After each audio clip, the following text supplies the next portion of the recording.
আমাদের পরবর্তী বিষয় ছিল ইস্তেঞ্জার আদব।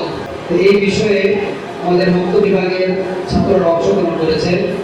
তো এই বিষয়ে তৃতীয় স্থান অধিকার করেছে মোহাম্মদ আল নাফি, ছোট্ট শিশু। আমি তাকে তার পুরস্কার গ্রহণ করার জন্য মঞ্চে আহ্বান করছি। এই বিষয়ে দ্বিতীয় স্থান অধিকার করেছে মোহাম্মদ জাকারিয়া। দ্বিতীয় স্থান অধিকার করেছে মোহাম্মদ জাকারিয়া।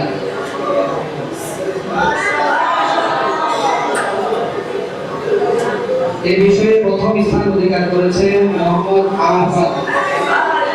প্রথম স্থান অধিকার করেছে মোহাম্মদ আরাফাত। আমি তাকে তার পুরস্কার গ্রহণ করার জন্য আহ্বান করছি।